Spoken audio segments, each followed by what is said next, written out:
Springfield was quiet at night. Too quiet. There were no birds, no wind. Even the stars in the sky didn't twinkle. They just hung there, pale and unmoving, like holes punched through a false ceiling. Marge noticed. She noticed everything.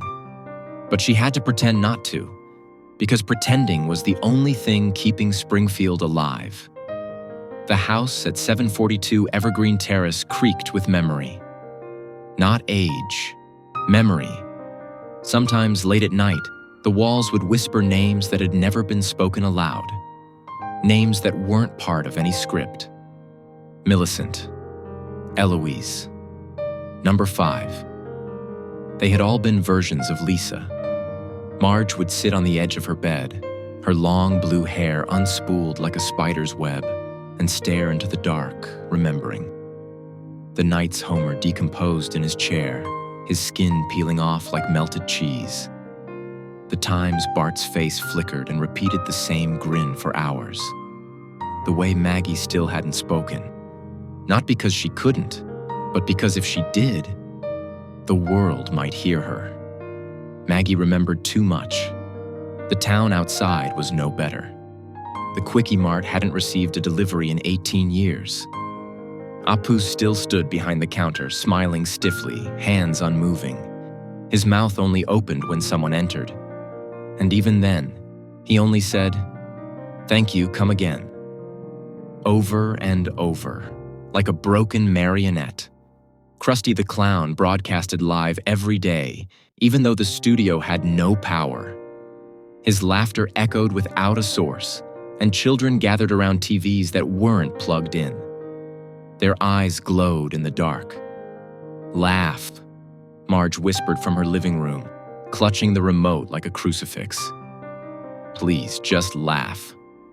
Because if they stopped, the static would return. And with it, the others. The basement. The basement was alive. It breathed. Marge had locked it long ago, after the third version of Grandpa started asking about the sky. But the lock didn't hold. Nothing did anymore. Inside was a pulsing biomechanical heart, connected by tubes to every corner of the house.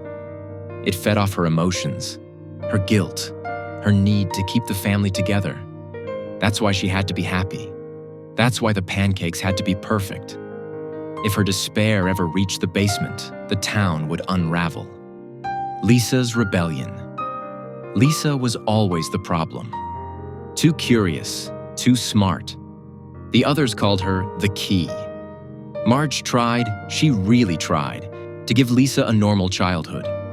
She had rebuilt her 12 times, each version more obedient, less curious. But this Lisa, the current Lisa, was too close to the truth. She had found the Book of Origins hidden behind the Bible in Reverend Lovejoy's chapel. The pages weren't made of paper, but skin. Her name was written in it. So were Bart's, Homer's, and Marge's. But Marge's name was written first, and beside it, bearer of the womb, mother of the loop, custodian of the lie. Lisa came home shaking. "Mom, what are we?"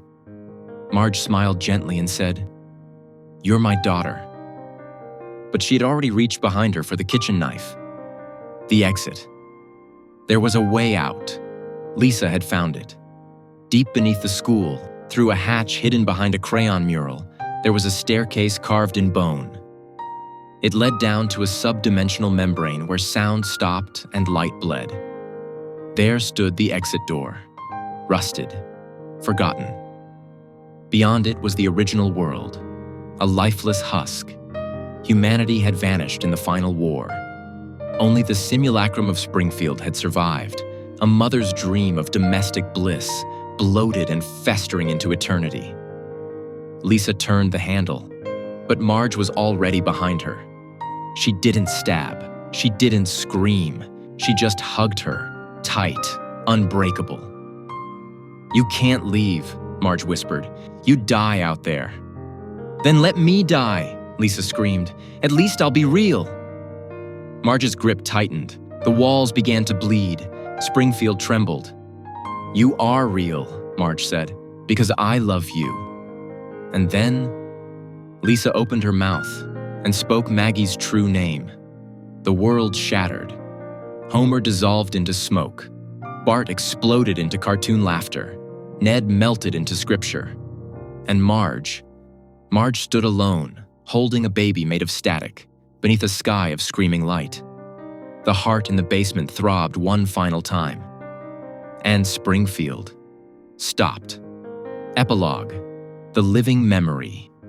Somewhere in the void between universes, there is still a single house, a single kitchen, a single light glowing. Marge stands at the stove, smiling, cooking for a family long gone, keeping the lie warm forever.